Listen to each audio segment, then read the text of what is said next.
Teraz dovoľte mi odovzdať slovo moderátorovi dnešného večera, ktorým je Patrik Daniška z Inštitútu pre ľudské práva a rodinnú politiku. Patrik, nech sa páči.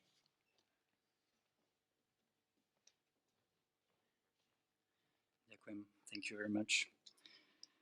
Good evening, ladies and gentlemen. Mark Regnerus is an associate professor of sociology at the University of Texas at Austin and a senior fellow in sociology at the Austin Institute for the Study of Family and Culture. He is married and has 3 children. His primary research is in areas of sexual behavior of young adults, family formation, and religion, although this is not the topic of today's talk. He's the author of 3 books: Forbidden Fruit, Sex and Religion in the Lives of American Teenagers, which was published in 2007, and explains how religion does and does not shape teenagers' sexual decision-making. Second book is Premarital Sex in America, How Young Americans Meet, Mate, and Think About Marrying. It was published in 2011 and describes the norms, behaviors, and mating market realities of young adults. And the third book, which is going to be published soon this year in September 2017, is titled Cheap Sex, the Transformation of Man, Marriage and Monogamy, which describes how widely accessible sex for very low cost caused the slowdown of the development of love and made men more resistant to marry. He is also author of dozens of published articles and book chapters, and co-author of other books. One of them is Why Marriage Matters, 30 Conclusions of the Social Sciences, which is translated into Slovak language. You can find it in the kiosk. These topics of modern mating market, sexual behavior of young adults, online dating, contraceptive pills, and its influence of sexual behavior will be addressed tomorrow in University Pastoral Center at a lecture at 7 p.m. Today, Mr. Regnerus will speak about something else, about the topic which I think made him known worldwide, including Slovakia, to both liberals and conservatives. And it is his, especially his study published in 2012, called study where he published results of his new family structure study, which was published in sociological journal Social Science Research on the comparative outcomes of young adults who grew up in different types of households and with different parental and household experiences.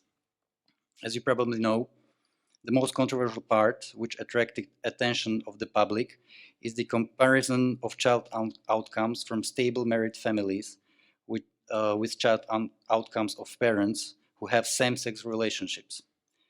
This was the first study which showed significant differences between children who grew up with parents with same-sex relationship and those who grew up in stable married families.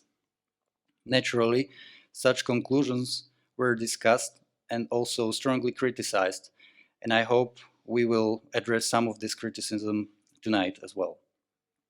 Most importantly, Mr. Regnerus will try to make sense of the social science on same-sex parenting and child outcomes, and will address the question whether it is true that 2 men and 2 women are just as competent caregivers on average as a mother and father. He will also explain why his study showed very different results than any other previous studies, and even how is it possible that different sociologists who are analyzing the same data set may come to different conclusions. Ladies and gentlemen, please give a warm welcome to Mr. Mark Regnerus.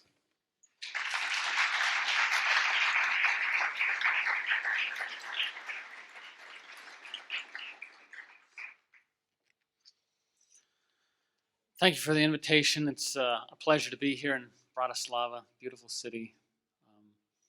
My first time in Slovakia. And tonight I want to talk about exactly what Patrick described. So the research I did, kind of the furor that erupted around it, and why did that erupt in the way it did, and what does it mean for sort of the social science of family structures, same-sex parenting, things like that. So, it was not so long ago that social scientists of the family had openly and confidently noted that comparative stability and the social benefits of the two-parent, opposite-sex married household, whenever we compared them to single parents, cohabiting couples, ex-spouses sharing child custody, and even adoptive households. Two distinguished sociologists, one from Princeton, one from Wisconsin, noted in 1994 that if they were asked to design a system that would make sure that children's basic needs got met, they said, quote, they would probably come up with something quite similar to the two-parent family ideal. Why do they say that? Because it has it all, they said. Access to the time and resources of two parents, a system of checks and balances for quality parenting, and importantly, two biological connections to the child, heightening, quote, the likelihood that the parents would identify with the child and be willing to sacrifice for the child, and it would reduce the likelihood that either parent would abuse the child. That was in 1994. The two sociologists who said it suffered no consequences, no second guessing. It was just solid social science. It was also not so long ago that adults cared a little bit less about their own personal happiness and a little bit more about the durability and stability of their household. It was also not so long ago that we had tighter social networks, more close friendships, communal bonds, and in turn we demanded a little bit less of our marriages than we do today. But that time is no more. By now it should be obvious that the family, and marriage in particular, is under a great deal of popular and political scrutiny. There's a tug of war going on in the social sciences over what we know with confidence about the contemporary family and what causes it to flourish, which has not shifted a great deal over time, and what can be said about it publicly, and who gets to say it. So I want to talk to you briefly about the social science on gender, sexuality, and the flourishing of children. I'm not going to go too deep for too long into the specifics, but occasionally I have to. And I will level with you about the challenges of doing research in this field, and to share with you just what the state of the science actually is. It's unlikely that you will hear what I'm telling you anywhere else. Indeed, journalists, including some of your own, are in a particular hurry to declare the science around same-sex households with children settled or finished, suggesting that the experts have come to the conclusion that there's really nothing unique about acquiring and raising children. Anyone can do it with roughly comparable success. Their children, we are told, look and act and feel like everyone else, including those raised in stably intact, married, mother and father households. Children who are created by a sexual union of their biological mother and father that is impossible to replicate. I agree. There is a scholarly consensus that claims that there are no differences between those and same-sex households. But that scholarly consensus is not merited. It is a politically orchestrated consensus, one not based on quality data. The consensus should not be. In fact, I am unaware of any other scientific domain where scholars have so little high-quality data to answer comparatively new research questions, and yet are so quick in a hurry to declare these questions answered, done with, settled. We don't do that in any other field. We're starting to do that in the US on the subject of sex change, including for adolescents. There too, there's starting to be a rush to consensus with even less data than there is on same-sex parenting. In reality, the social science here and the medical science on transsexual studies is very young, and suffers from a variety of common problems, including, number one, no standard or protocol for measuring same-sex households. You would think we would be there by now. We have no protocol. Second, there are comparable and considerable sampling problems. Third, questionable analytic approaches. Fourth, liberties in interpreting the data, as well as fifth, a serious lack of courage on the part of very many social scientists who stand by and say nothing because they're afraid, or more commonly the case, because they're quite pleased with the political changes that this new social science has brought about. Some may hold that the debate over the science of same-sex parenting is a little bit like that around climate change, that the science is overwhelmingly in favor of climate change, but only a few oddball scientists continue to press against the clear consensus. As much as it might seem convenient to make that comparison, it is not commensurate. I'm no geologist, but I know that there are perhaps thousands of geologists and meteorologists who have collected and evaluated data on climate change. By comparison, there are perhaps 25 to 30 social scientists, mostly Americans and a few Europeans, that are responsible for the so-called consensus on the benefits of same-sex parenting. To suggest that there is a real consensus is to make a political statement, not a scientific one. But while scholarly norms and language and law seem to be shifting with remarkable speed, the data collected from hundreds and thousands of regular people living in all manner of household structures and family experiences hasn't actually changed very much. That's the beauty of empirical evidence. When properly measured, collected, analyzed, and reported, it still documents the importance of marriage and its biological connections from mother and father to child, and for the stability and the psychological well-being and social well-being of those children. Now, there are actually reasons why we might expect same-sex parents to actually be better at child rearing than a mother and father. Theoretically, same-sex parents do not have unintended pregnancies. That means when they want a child, they pursue it. Some do that via artificial means or by adoption. But those who do tend to require greater resources. That costs money. And it should mean that same-sex parents have more wealth than opposite-sex ones. Do they? Absolutely.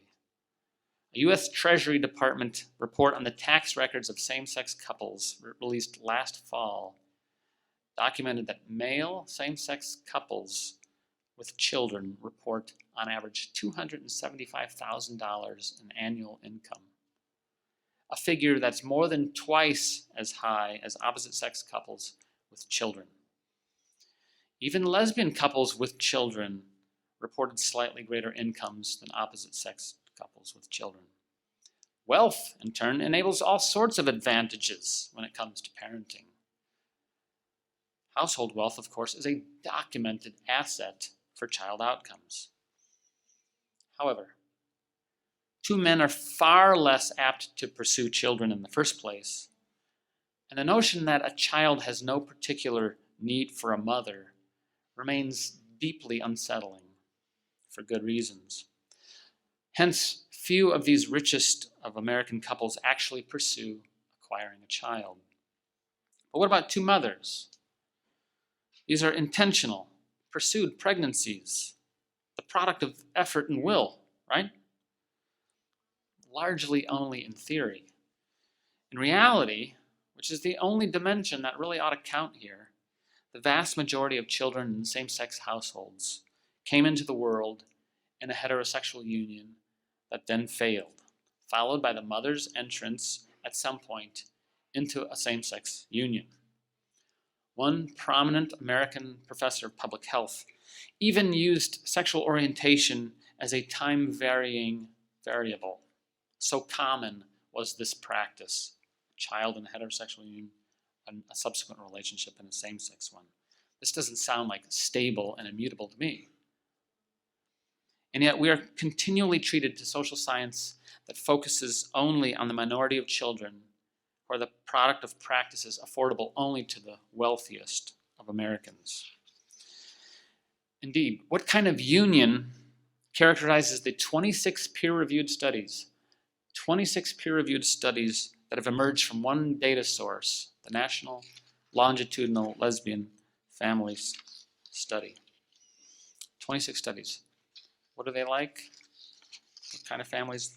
The kind that only educated white American lesbian women can afford. Assisted reproductive technology. 26 peer-reviewed published studies.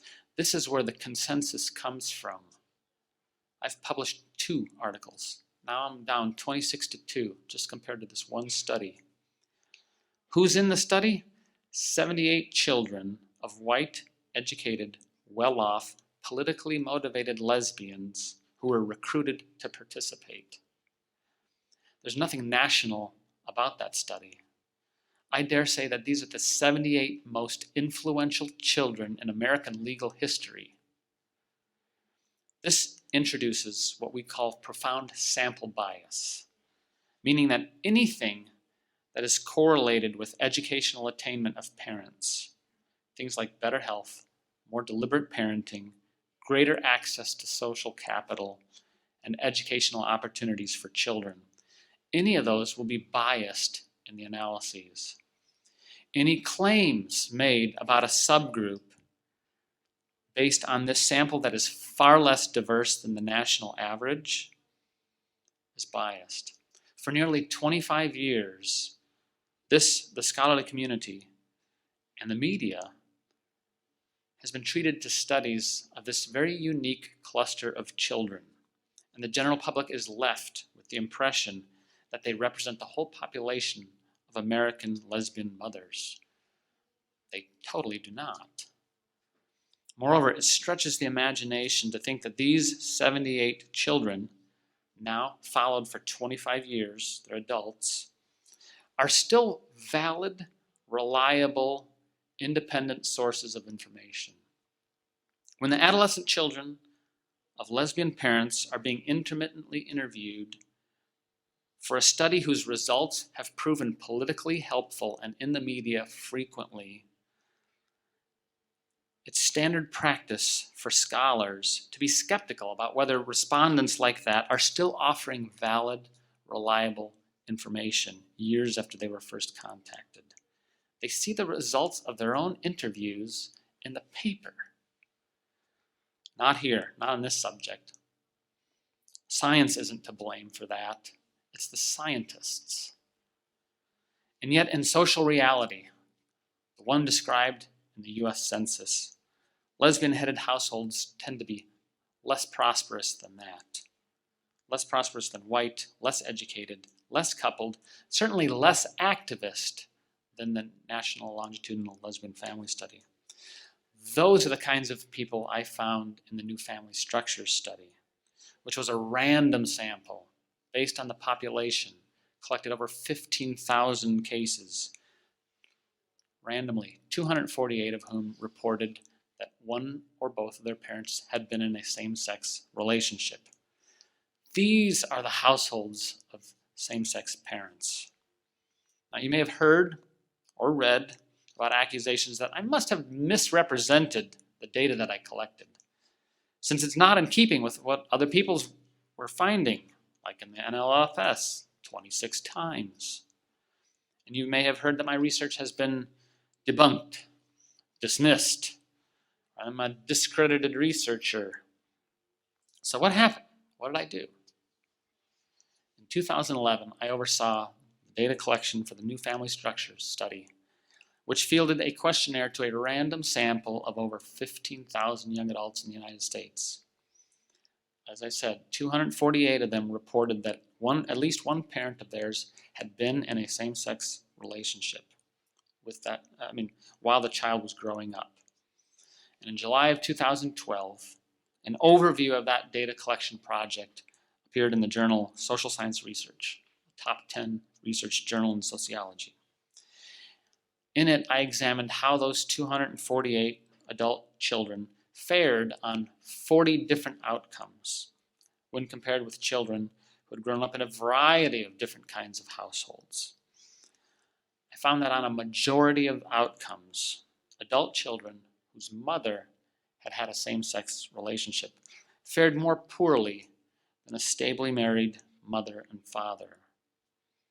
Now, we could attribute some of that to random chance, but 25 out of 40 outcomes, all in the same suboptimal directions, such children were obviously worse off, more apt to be unemployed as adults, more likely to be in psychotherapy for relationship problems, more likely to have been arrested, more likely to have smoked, used drugs, depressed, etc. The critics howled. Some of you knew it. Why did they howl so loudly and for so long? They did so in part because this was the first study to question the popular narrative that there are no differences in how children fare in same-sex households. That narrative is fiercely guarded by the media, who quickly claimed, without any access to the data, that my research was breathtakingly sloppy. They say that because it makes for a good Twitter hashtag and it's easy to remember. Debunked. Even the American Psychological Association rushed to judgment, criticizing my study on their homepage 2 days after my study was published. This is hardly the stuff of patiently waiting to examine the data and reserving judgment. This is not how academic contests are supposed to transpire. This is Twitter intimidating scholars and organizations who ought to know better. In fact, I'm convinced that every scholar who works with population-based data, nationally random samples about same-sex couples, parents, and households with children, they all know the same underlying story in each of those data sets. What varies dramatically, however, is the manner in which that information is presented, analyzed, and interpreted. Now, what do I mean by that? First, there remains much struggle over just what kind of households to include in such studies. You would think for a settled science that we would have a standard protocol by now, but there is no standard yet for the measurement of same-sex households. Very many scholars, and even more social observers, are operating with a "I know it when I see it" mentality when it comes to the measurement of same-sex households. Many in the cultural left only want to compare the most stable of same-sex households, those children born by artificial reproductive technology. They say that to evaluate any other type of child is to compare apples to oranges.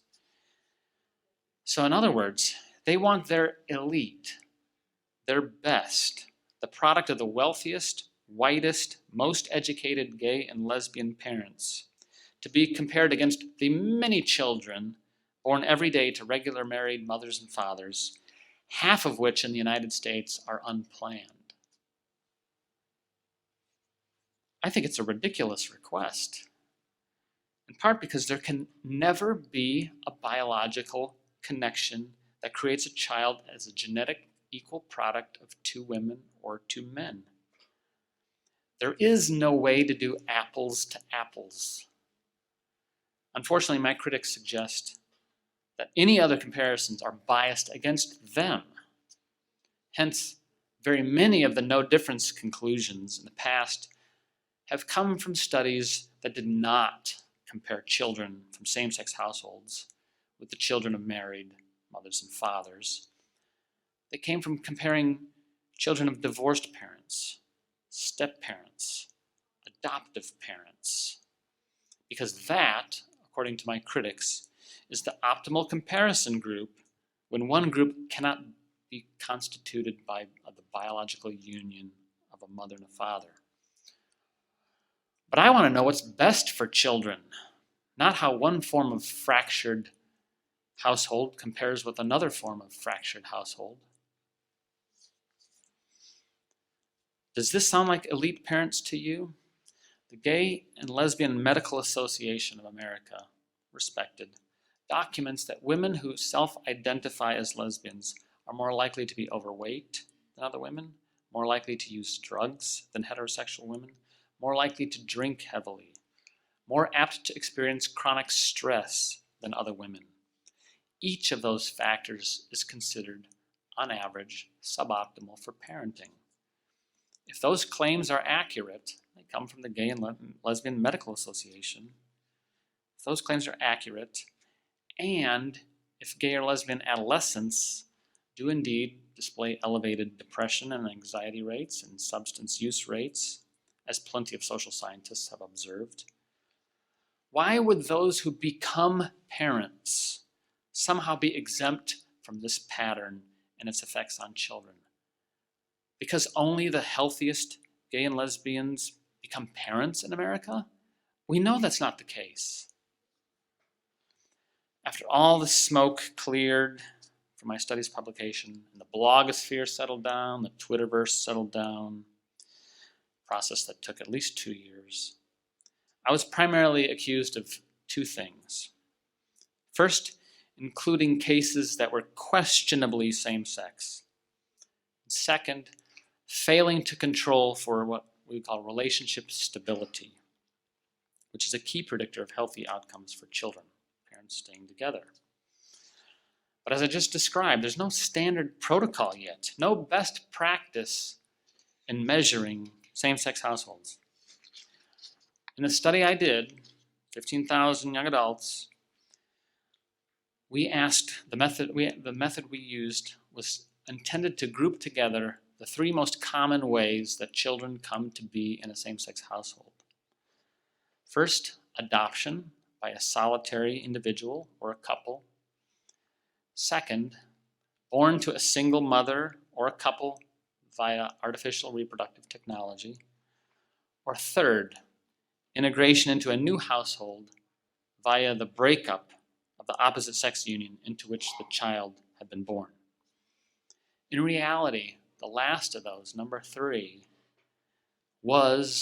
still is the most common way that children find themselves with two mothers or two fathers, especially two mothers. One of them entered the relationship as a biological parent, and the other did not. But remember, that is not who my intellectual critics wish to examine in their studies, and it's also not who mass media tends to feature.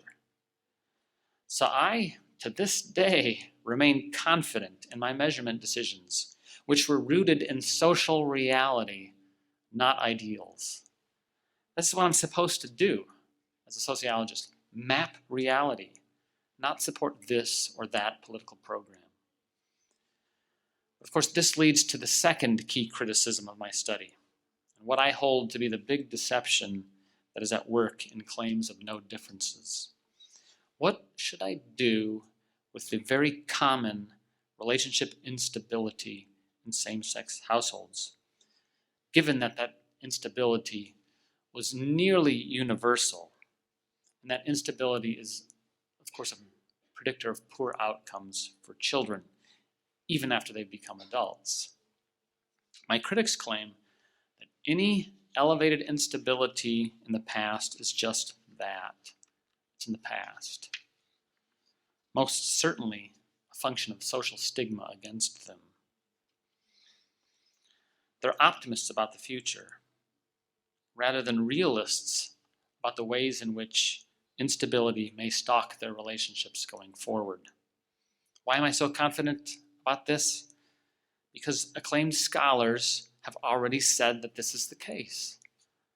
British social theorist, former London School of Economics director, and Labour Party advisor Anthony Giddens, well-known theorist, writing on gay and lesbian relationships in 1992 and the transformation of intimacy, held that gay and lesbian relationships would be in the vanguard of what he called the pure relationship model, which is, and I quote him, where a social relation is entered into for its own sake, for what can be derived by each person from a sustained association with each other, continued only insofar as it is thought by both parties to deliver enough satisfactions for each individual to stay within it.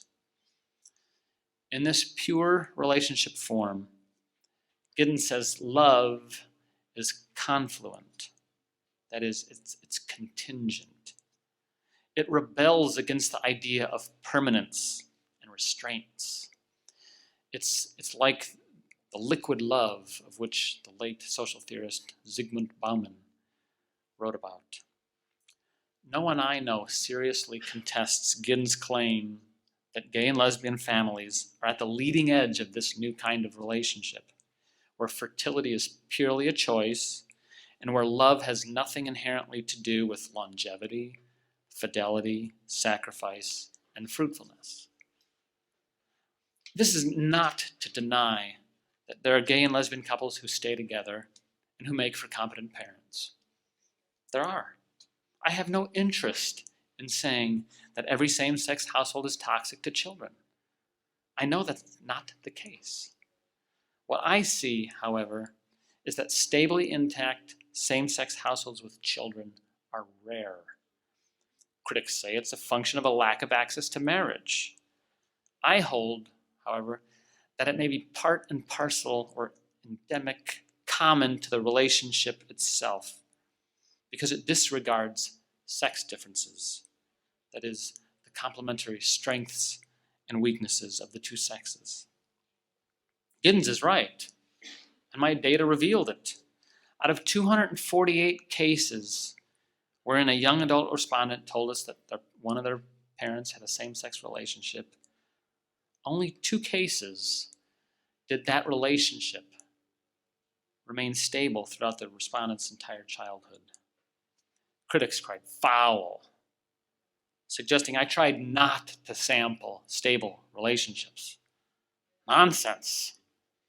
I had nothing to do with the data collection process. I didn't interfere with it.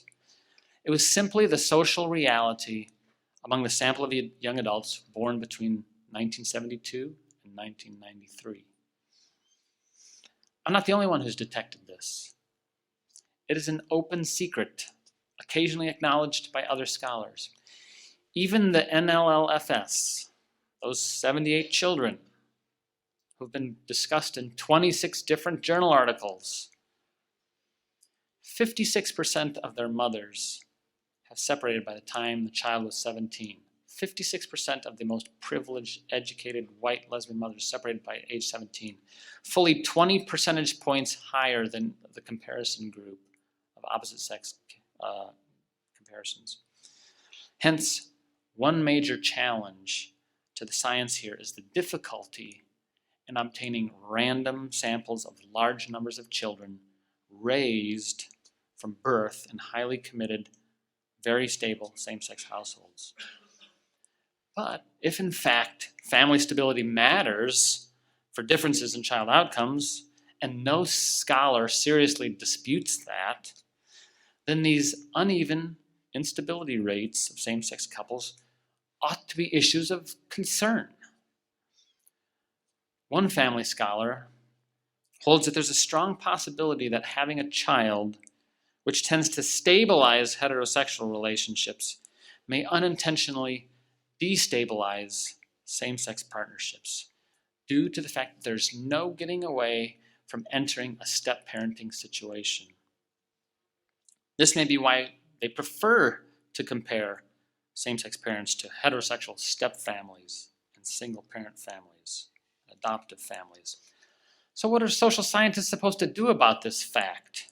Do we ignore it? Do we denounce any suggestions that it's relevant or common? Or, as has been typically the case, control for it in complex statistical models? I have held, and I continue to do so despite opposition, that the answer to that question is not a simple one. If you control for household instability, that is, if you sequester it in the analysis, then the children of same-sex households will no doubt tend to look more and more similar to children in opposite-sex households. That is how many scholars get to no differences. Sure, once you account for the unstable relationship and the turnover of their parents or their parent, and a very small sample to begin with, any real differences disappear. But I think that's an awfully large matter. So it's not often what the data plainly say, but rather how the data is presented that matters most. Many scholars bury very sensible assessments of the influence of stable marriage on child outcomes under a whole litany and host of control variables, programming their way to a socially acceptable set of findings, disparaging anybody else who doesn't do it that way, for fear that it'll damage their political projects. That is not how science is supposed to work. On the contrary, the central task of any science is to describe well the nature of what exists and how it works to produce outcomes of interest. What social scientists ought to be pursuing is not the search for an optimal comparison with the average married mother and father, but greater understanding of the pathways and the processes here. Hence, there is a time to document such profound instability, and there's a time for controlling for it in order to understand what happens when you do. But my study is not even the largest study to date on the matter of same-sex households and children. Those actually came later than mine, when sociologist Paul Sullins conducted the largest set of studies ever on the matter using data from the National Health Information Study. In an article he published early in 2015, almost 3 years after mine, Sullins reported results from analyses of 512 children of same-sex parents. And this time there were typically two parents together, given the larger pool of over 200,000 Americans from which it came. He revealed that the rate of serious child emotional problems in children with same-sex parents was 17%, compared with 7% among children in opposite-sex households, after adjusting for age, race, gender, parents' education, and income. Rates of ADHD, or hyperactivity disorder, were higher as well, 16% compared to 7%. Learning disabilities, 14% versus 8%. Professor Sullins assessed a variety of hypotheses about why this might be the case, why there might be differences, including residential instability, like I had talked about, their experience of stigma or bullying, which I had controlled for too, parents' emotional problems, and biological attachment. To be sure, each of those factors proves problematic for children's emotional health by themselves. But only the last of those, biological parentage, accounted for nearly all of the difference in emotional problems. In other words, having a mom and a dad mattered.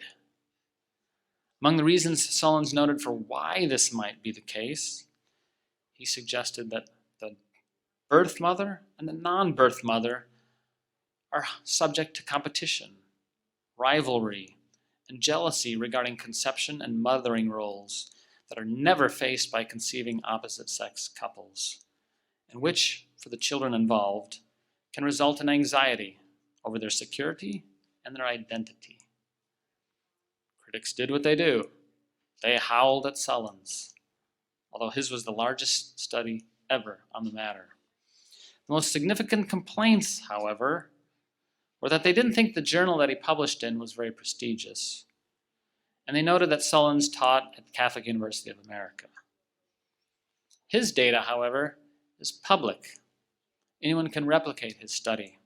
The same is true for my study. Anyone can replicate it, and they have. It's a double standard, though. Most of the no differences study come from data that are not available to the rest of us. I've asked for the NLLFS. They won't give it to me. They're a guarded secret. We have to trust them. They, however, will not trust us with their data. The Sullins study revealed that there is no equivalent replacement for the enduring gift to a child that a married mother and father offer. It is no guarantee of success.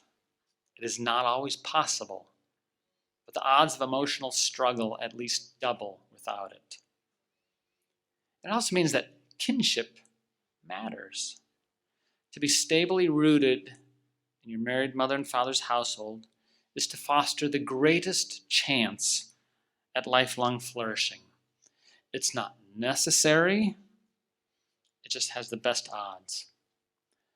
I can't guarantee that the parents will be blissfully happy together, but I can say with confidence that the average marriage, some squabbles, some tension, some love, is still good for kids.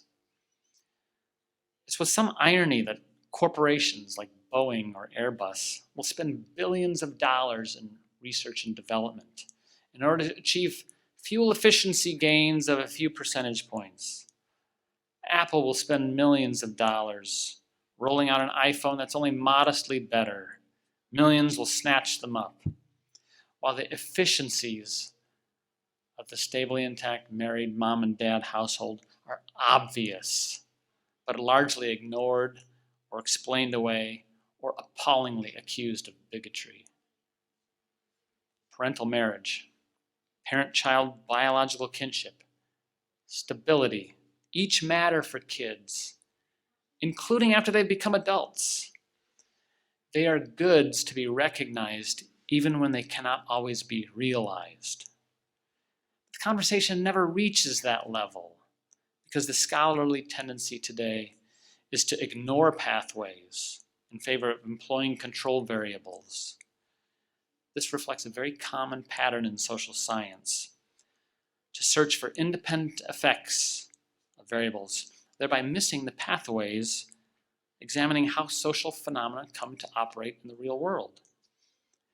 Parental same-sex relationships, household instability, and the risk, not the guarantee, of more problematic young adult life outcomes are likely connected.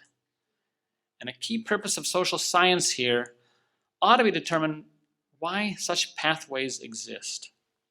Figure that out. But that's not what happens. The political fallout of that would be too great. Those who raise the question of why that instability is present get thrown under the bus.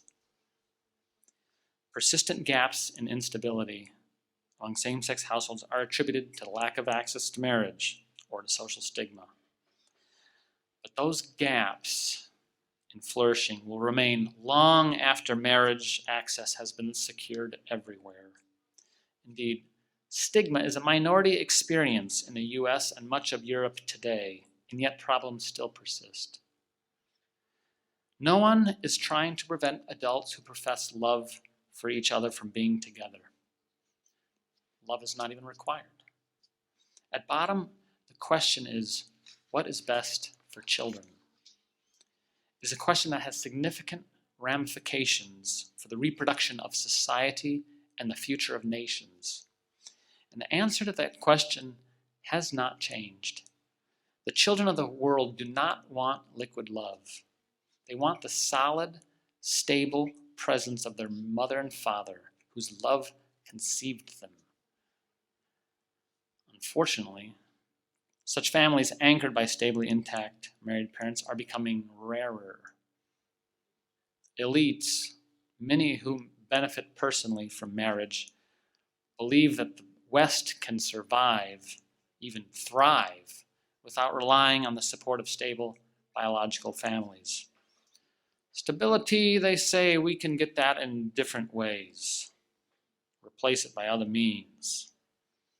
It is certainly a cultural gamble, one with very high stakes. Wise citizens tend not to be interested in taking such a leap of faith when the data on the long-term benefits of intact mom and dad households are so consistent. But my country is no longer a guardian of wisdom here. In its constitutional pursuit of personal happiness, it has suspended good judgment and rewarded the politics of identity, which dominate the academy and increasingly the airwaves. The brokenness that is so common to the human experience today isn't best remedied by subsidies or a generous state, but by love. The bottom of healthy, productive, good societies is interpersonal love and care. And a mother's and father's love is the first and most natural love, not easily replaced, not easily equaled in scope and responsibility by friendships, by associations, certainly not by assigned casework. The state has a role to play in the thriving society.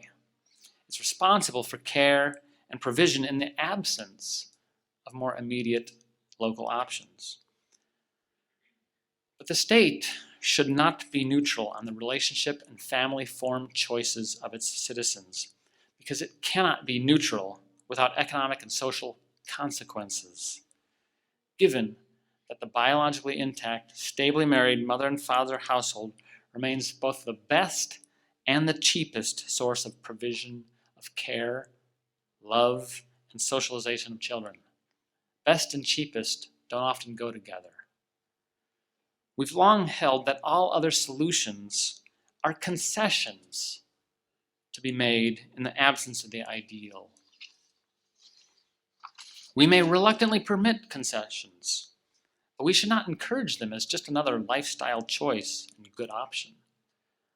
Sadly, the US and other Western nations have decided to take a neutral position on mothers, fathers, and fertility. This all appears unsustainable to me, although the timeline for the depletion of social and emotional and economic capital long accrued by the sacrifices and often the difficult lives of so many stably married households.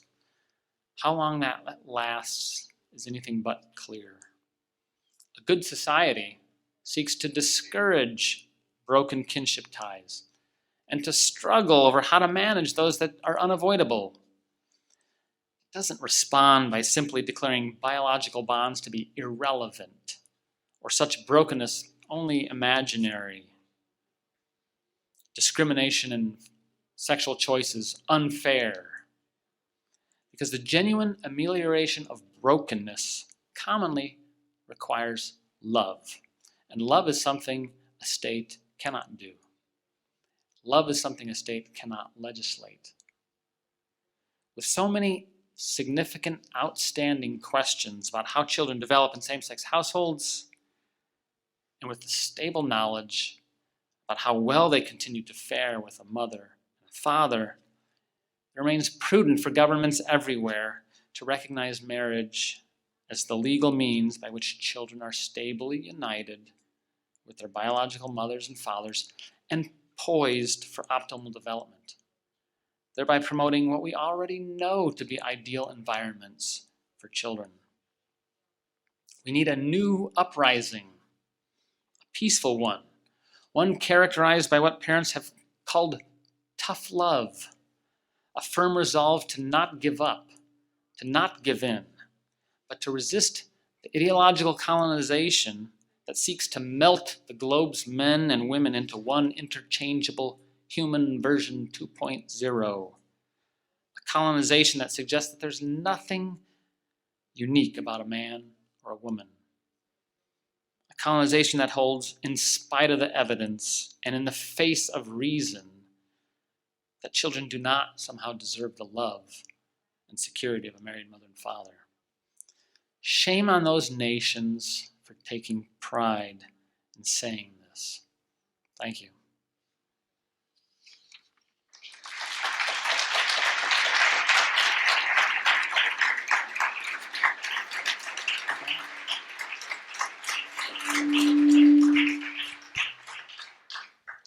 Thank you very much. So I will probably ask first a couple of questions, then we will go to Slido questions, so feel free to ask questions. And we will have also microphone. After 2 or 3 questions from Slido, we will pass microphone on you. So if you want to ask over the mic, please be ready. The questions which will go directly from you through microphone, please prepare to ask the question within 1 minute. Okay, maybe, can you try? Yeah, it seems so. Maybe the first question would be about the criticism of your study, which was at the very beginning, right after publication of your study, and there were some complaints that the study was prepared and reviewed too quickly in comparison with other studies, and that there were people involved in peer review which were somehow linked to the study as such. What would you say about that? It was a fast review. Some of that had to do with I was in a hurry to get on to my next book, which is what I talk about tomorrow night. So I was speedy with my response to reviews, but the reviewers were unusually speedy. I think there was 3 reviewers, if I recall, 3 or 4. And as soon as those reviews came in, I responded to them probably within the week. And ultimately, I had nothing to do with the selection of reviewers. That's the editor's decision, and the timing of his decision. So, yeah, it was a fast review, but not my fault. I'm glad it was speedy. In hindsight, yeah, it looks suspiciously quick, but it had nothing to do with the review process. I don't know the identities of who all was selected for reviewers, but that was not my decision. The editor asked me who was involved in the idea phase of the project in terms of setting out the research protocol, how do we identify the sample and the survey. And so I said, these are the people involved. What he did from there was his own call.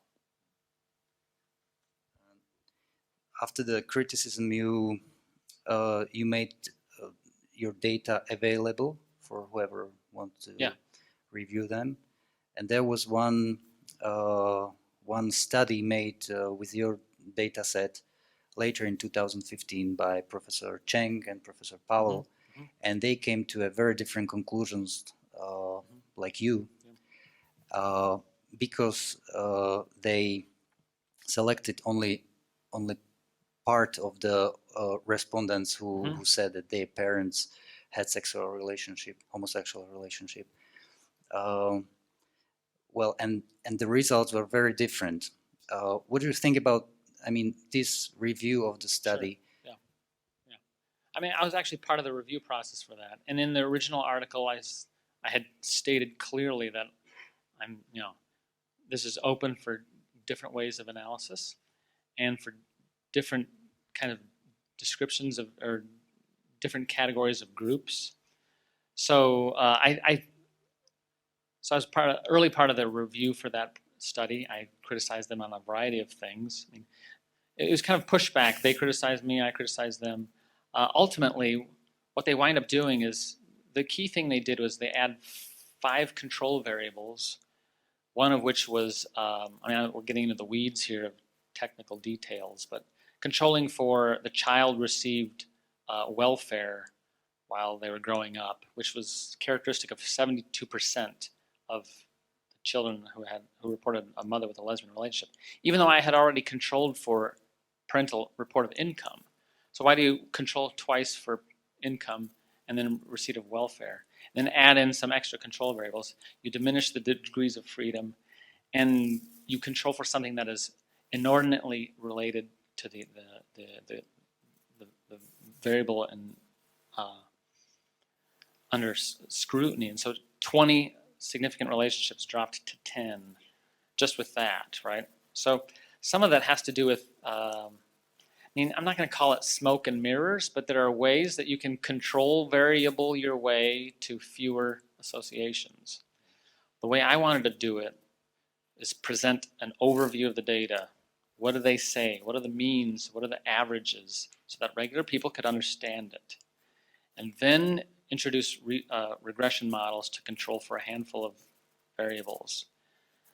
They didn't elect to do that. They decided that they wanted to split the intact biological family group in a little bit further, right? Saying, it's not fair to compare people who are stably married even into adulthood. Let's just go up till age 18.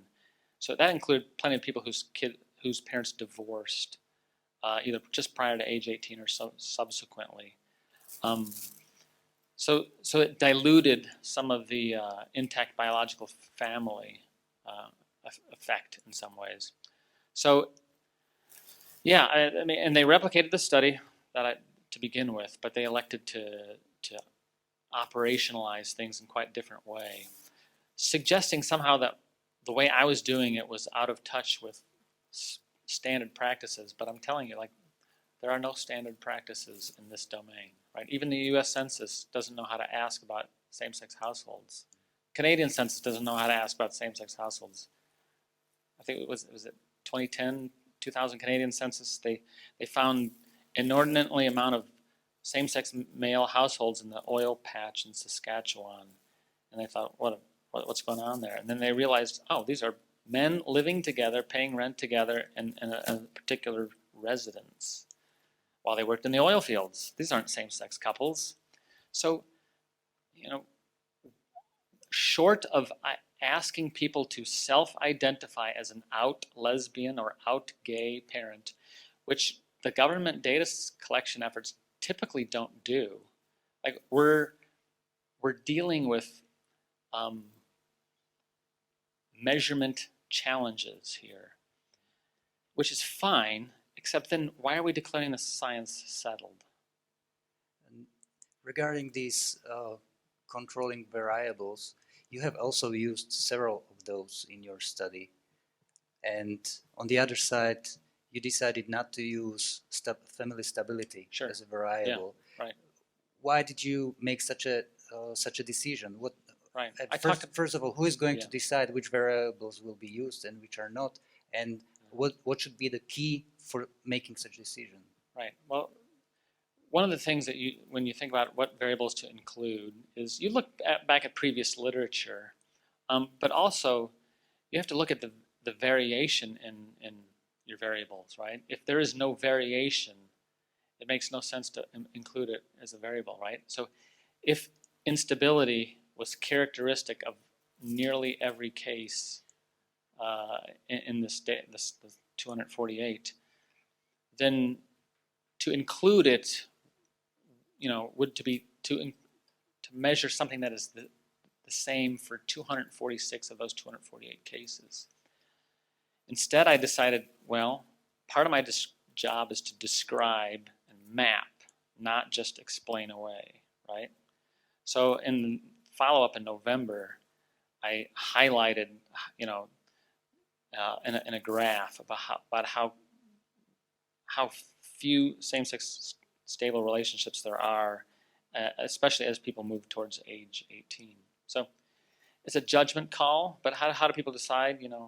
You float your study, and then the editor and the peer reviewers look at it and ask questions about it and demand some changes, not other changes. So let's go to questions from Slido. The first question, which has 28 likes, is about kind of supporting to you and the question is, what leads you to the decision to pay attention to this topic? Yeah, well, I was in between books, and I'm somebody who shifts interest at times. I used to be a sociologist for religion back in graduate school in my early career, and then I shifted into the study of sexual relationships. When I did, the first book was on the influence of religion on sexual relationships. So then I was squarely interested in relationship development. After I finished the second book, this opportunity to pose a data collection project appeared, and I looked at the literature and floated a proposal on it, saying, I think we can do better than the previous existing studies out there if we get the right kind of sample and we get some good help on board, etc. So I decided to take a detour because it was interesting to me as a scholarly project. I mean, it's fair to say I don't run my career like I'm supposed to, right? I'm supposed to stick to one topic and become an area expert on it. But that is not enough for me to sustain this for another 30 years. I study things I find interesting. And the fact that when I started looking into the literature on this, that people were claiming that there's no differences between something that's a biological union that doesn't break and something that is inherently step parenting at most, at best. I just thought that can't be, right? Can't be. So I was interested enough that I floated a proposal. So we may have a question from the audience now. Who would like to ask the first question? Yes, please. Hello, thank you for your lecture. I'd like to ask, there are still many countries in the world which oppose the same-sex parenting. Mm-hmm. According to your findings, let's say, how long should we endure opposing this same-sex parenting until it becomes obvious that there is some kind of problem and all there will be a real consensus in the social sciences that there is a problem, so no one will pursue this option. Yeah, thank you. Okay, I think I've got that.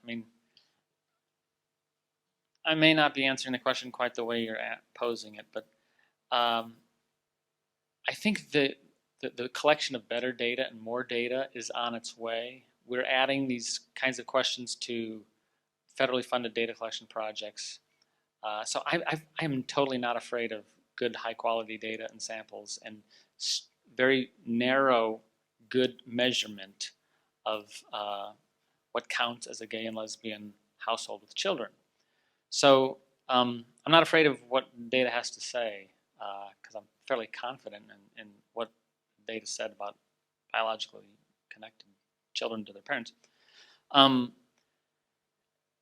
Nations are making up their minds by legislation, by judicial fiat, by parliamentary decisions, etc. I think over the long run, people will realize that it's suboptimal. Even I'm not sure it will actually change the course of politics here. So, for example, back in the early 70s to the late 70s, studies on divorce were coming out claiming that divorce does not harm children. Right? That was the scholarly consensus in the 70s and early 80s. Divorce does not harm children. And I find it highly ironic that in the critics of my study on this matter of instability says, well, of course, everybody knows that instability is bad for children, that household breakup. I thought, well, at least one victory has been accomplished here, that people actually admit, scholars actually admit that divorce is bad for kids.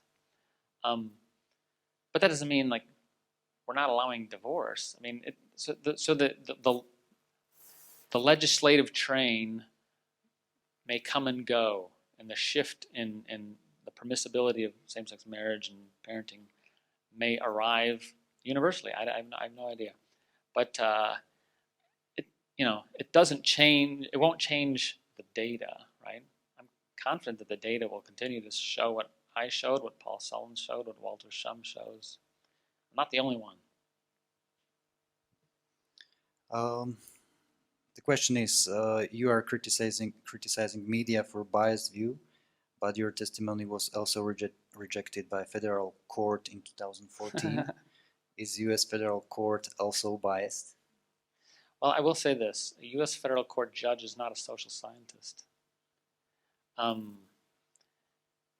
was an interesting experience, and when I read that testimony, I thought, was he in the same room as me?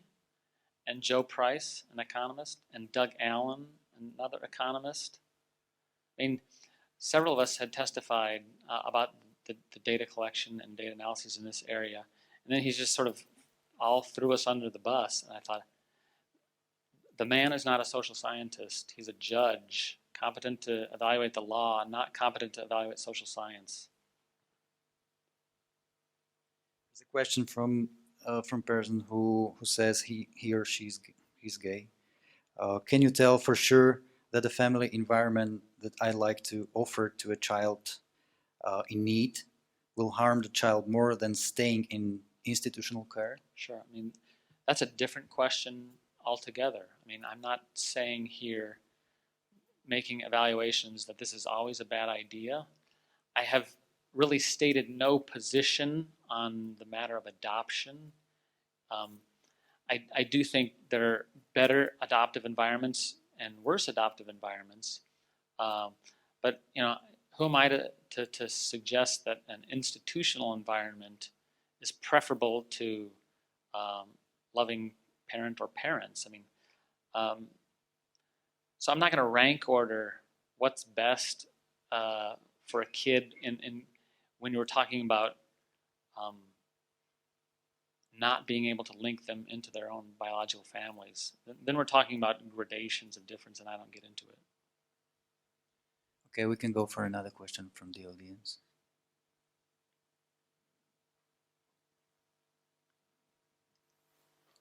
Okay. So here is another question from Slido. How is the biological connection of the child with the parents relevant in the case of heterosexual families that for some reason adopted their child? How is the biological union relevant? Yeah. It's one of those mysteries of social science. So when I first got into this study, I started looking at adoptive households, heterosexual adoptive households, and how they fared. And and adoptive families will attest to this, that despite their best efforts, despite their almost often extra efforts compared to their own biological children, the union of an adopted child with its adopted parents exhibits more strain, more challenges in the data than it does with biological children. It doesn't happen all the time, but most of the cases I know and most of the data that I've seen, there is just something that it's just not the same, right? I mean, it's a concession societies make when the ideal is no longer available, right? And most of those adoptive parents will admit, like, yeah, this is not the ideal, but it's the next best thing to the ideal, right? So yeah, some adoptive parents, irritated with my findings that adoption is not as good as, because they feel like they have gone the extra yard and given extra love and care, and yet the evidence still suggests children are more apt to struggle in those households. It doesn't mean we don't do that. It just means, what should you expect? And regarding the various structures of the family you were comparing, you compared pretty much them with the intact biological family of married mother and father. That was the standard against I was comparing a whole host of other types. Yes, and when you take these others, non-intact families, and compare them among themselves, which turn to be the the best and which turned to be the worst? Right. If my memory serves me, this was probably from the November follow-up. The best of the options, in contrast, I think adoption before age 2 was decent, but I think the best was your mother and father were married until one parent died, and the remaining parent didn't remarry, at least until you were out of the house. Also good was if the mother and father split, but the mother did not repartner until the child was out of the house.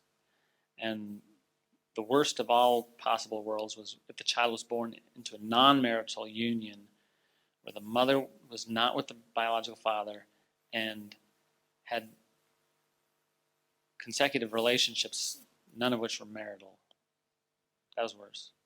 Regarding, you mentioned that there was a group when mother was divorced and not remarried.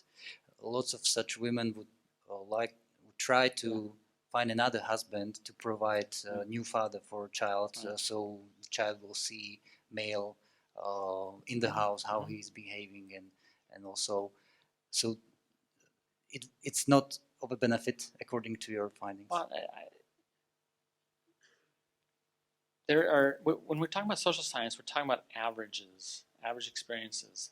Things like, this is more likely to happen than that, right? It doesn't mean that, like I said, as I stated up here, not every same-sex household with children is problematic, right?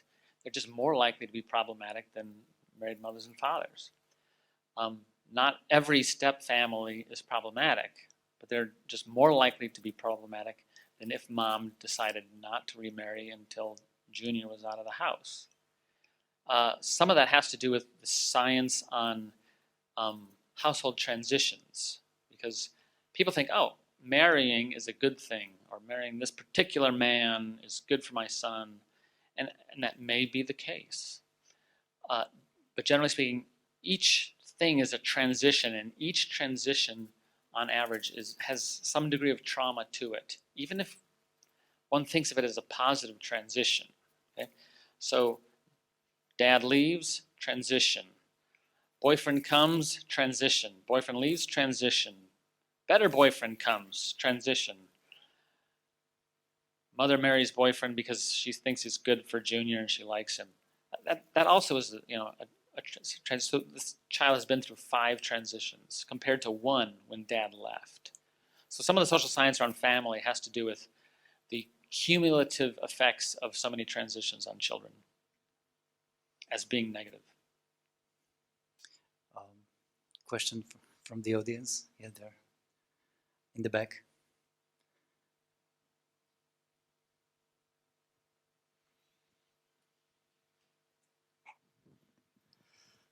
Ako si vysvetľujete konsenzus, ktorý prijali americké politické špičky a asi aj niektorých európskych krajinách v tejto veci, ktorý teda nie je ani podporený vlastne nejakými serióznymi výskumami?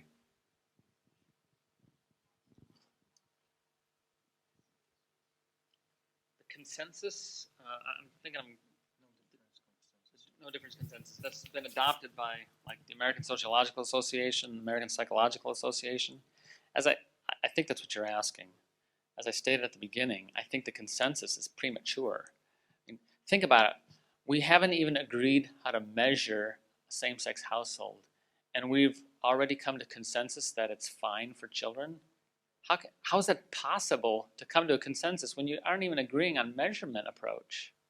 This doesn't make sense logically, right? I mean, it indicates a political rush to judgment, not a sort of measured scholarly assessment, right? I mean, another thing is that there's a pretty low ceiling here. We're talking about minority populations, small minority populations. So you think, okay, population of gay and lesbian Americans is roughly 2 to 4%. What about those with parents? Or I'm sorry, those who are parents, half of that, 1 to 2%, right? Parents of children who are below 18 or children who can be observed. you keep cutting 1 to 2% into half to 1%, and then like Sullins, you're saying you need 200,000 cases to even generate enough to take a closer look at, right? The consensus came from two sources: 26 studies from the National Longitudinal Lesbian Family Study, 78 kids, kind of hand-picked lesbian activist children, which I can't analyze because they won't give me the data, and about 12 to 15 from the National Longitudinal Study of Adolescent Health, which is a good data collection project. But at best, they have 44 cases. At worst, some people think they only have about 17 cases of truly consistent same-sex parenting. Like, there's just no rational way we've been able to come to a consensus. So any consensus there is political.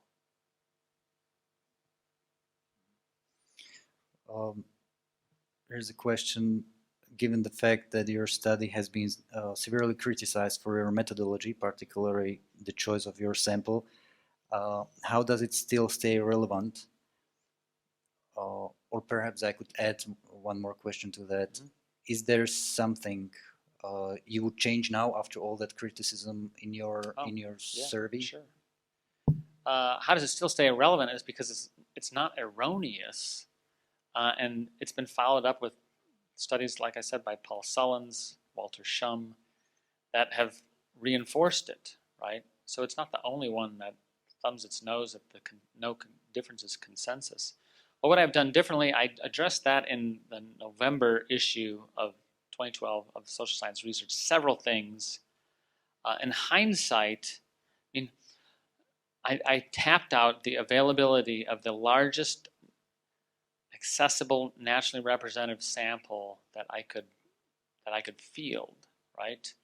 I don't have the resources of the federal system, which would be $10 million plus to generate larger samples. So there's a ceiling to what one can accomplish when we're talking about needles in a haystack, so to speak. I mean, unusual types. So I don't have lots of regrets. A little more careful language about how I describe the relationships, but I followed that up in November and corrected that. I mean, some of the finer hair splitting between groups, I would have done that right away in the beginning.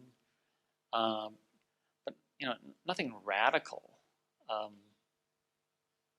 So how does this remain relevant? Because it's actually not wrong. What you see on print is not erroneous. It's contested in the ways I described by people who think, oh, we should analyze it differently. You should use, I did use regression models, but you should control for instability. We should split your same-sex couples differently. Those who were residential, those with whom you didn't live, fine, we can do that. But when you do that, you reduce statistical power, right? And then even the differences that exist in reality, you're not able to statistically assess them. So one of the ways that the National Longitudinal Lesbian Family Study came to the conclusion of no differences is not because you couldn't see them, but because 78 cases does not yield a lot of statistical power to detect differences in the population. So you could see the differences sometimes, but the authors could confidently state that we detect no statistically significant differences because it was impossible to with 78 cases. So, the more I talk about it, the more I'm like, I don't know how in the world we came up with a consensus on this stuff already, when the ceiling to good quality data collection at a national level is so low. Is there some research from Europe regarding this topic? Not much in terms of parenting.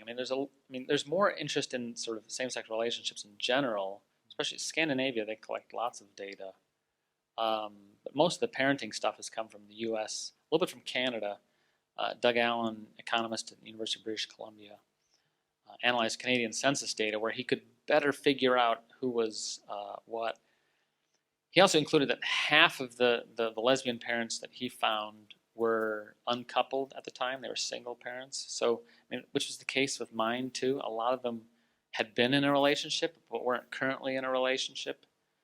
I mean, the expectations of people is to find lots of stably coupled households like this.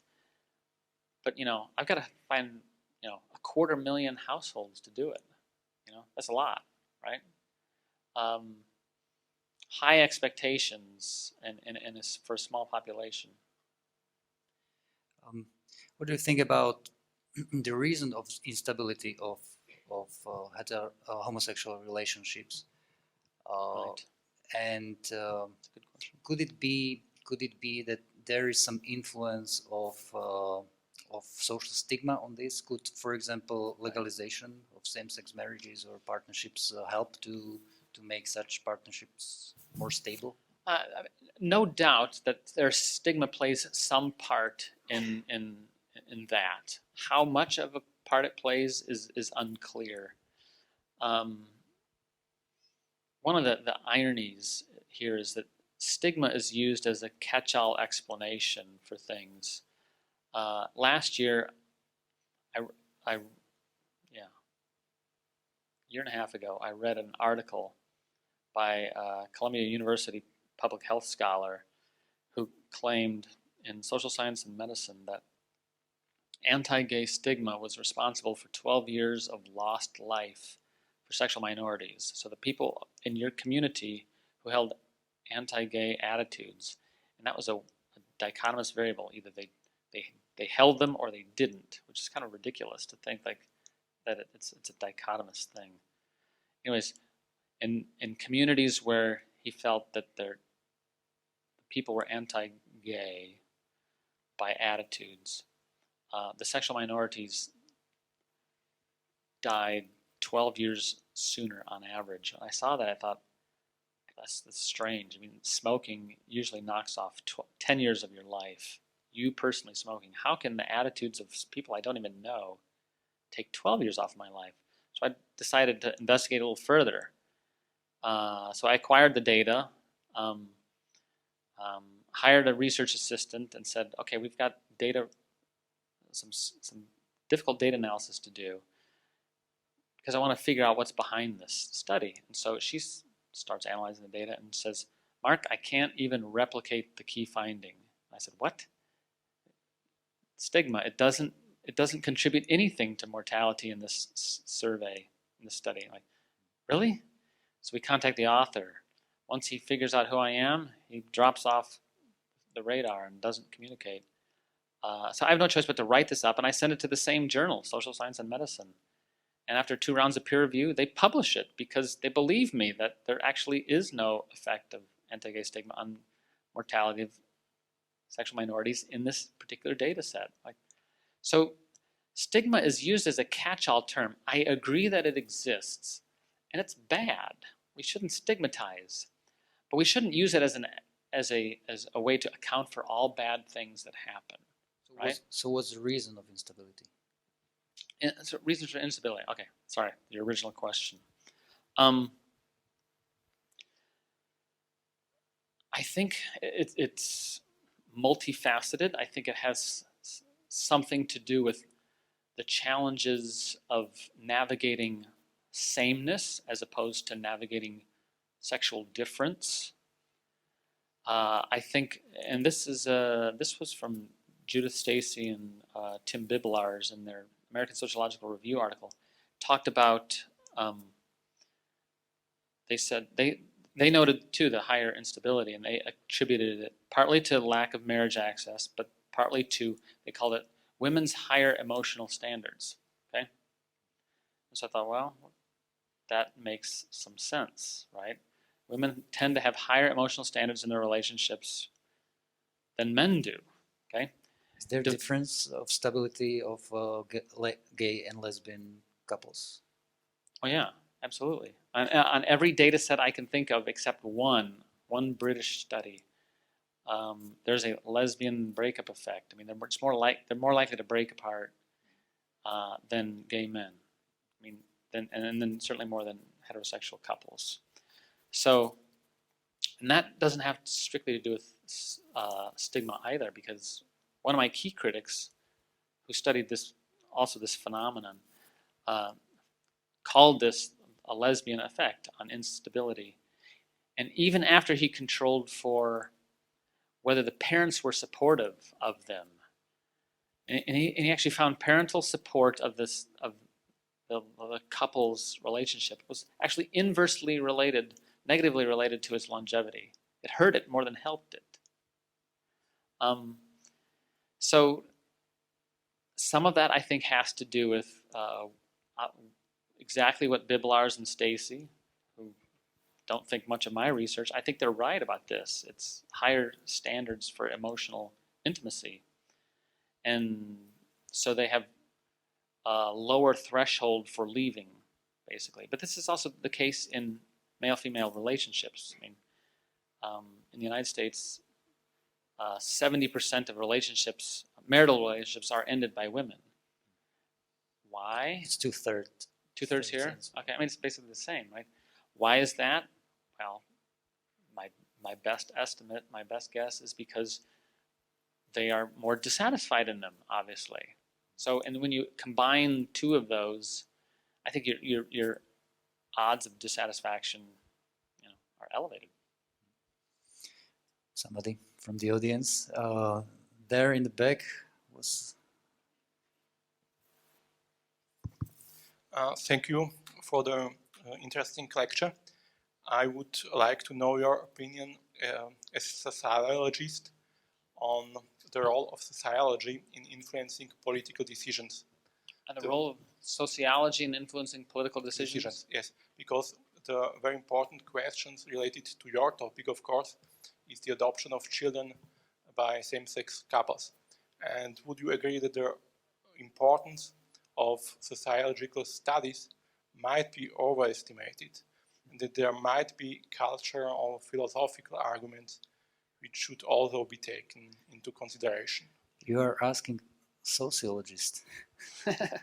No, I think I see what he's saying. And my initial response is America and Europe have been pretty different on how they approach the subject, both of same-sex marriage and of same-sex adoption. Europe has seemed less interested in relying on empirical data. The American scene seemed obsessed with relying on empirical data. Europe, it seemed more like, they were going to talk about rights or social philosophy and things like that. Whereas in the U.S., it was all about the data. What do the data say? What do the data say? So this is how I think the politicization of sociology in the U.S. on this subject got intense very quickly several years ago. But in the end, when the U.S. Supreme Court weighed in, I guess it's 2 years ago, almost 2 years ago, they kind of threw out the social science at the end, right? There were competing amicus briefs filed, friend of the court briefs, that said different things. There was a brief dispute between Justice Scalia and Solicitor General Verrilli, and then they dropped the matter. And I don't think in the end it played a key role in the Supreme Court decision. But up until that time, it had played a pretty central role in other, lower level courts, including the one I appeared in. But in Europe, I don't get the impression that people are using data to talk about this. And frankly, I think that's refreshing, not because I don't think we have good data, but because, we're talking about questions that are not only empirical ones. If we're going to go strictly by empirical data, then we would give everybody tons of money and have lots of parents, and it's a ridiculous notion, right? So we don't strictly go by what we know matters, like wealth and opportunities and care and things like that. We operate within something connected to social philosophy, but also to the human person and to the reproductive history of men and women in unions. marriage comes about historically in different societies as a protection of the children and that are born to men and women, protection of women as well. So, but then we move into a different era, and then all of a sudden we kind of lose our moorings and have to figure out, well, why were we supporting marriage in the first place? So. We have time for one more question, and I think it could be this one. It will be, or it could be? It will be. What are your academic plans for future explore this area of research? What is needed to confirm or finally disprove What is your current... Say that last part. What is needed to confirm or disprove by further research? I have no major plans to be operative in this domain except by evaluation. The editor of the journal suffered abuse, probably at least as bad, if not worse than I. He was actually, his university was sued. I was never sued. So I think it's fair to say that journal editors aren't interested in getting manuscripts from me on this subject because they know what happens next to them. And I can't blame them for that. What my role in this is, I mean, I'm a reviewer, a blind reviewer of journal articles. I mean, you would think if I was so debunked and so out to lunch, so to speak, on this issue, that journal editors everywhere would ignore me. And the opposite has been the case. All the top sociology journals in the United States, their editors send me manuscripts on this subject because they know that I know what I'm talking about, even if they don't want to admit it publicly, right? So I weigh in, I evaluate the research, and it's, of course, typically rather weak, right? And I challenge you to find really good journals that a lot of this research is published in, because usually it's not published in really good journals. The NLLFS, I mean, has no chance of getting in a really top sociology journal because everybody knows this sample is really weak. So I still review for editors. I stay current with what's written on it, but I'm not intending to contribute to it. I think we just have to wait. We've got time now. There are federal data collection projects are adding good questions, better questions on same-sex sexual identity and things like that. So we'll be able to discern same-sex households with children better in the future than we have in the past. And just, then wait till the data comes in and analyze it. And I've never been afraid of good data properly collected. Thank you very much. You're welcome. And I wish you good luck. Thanks.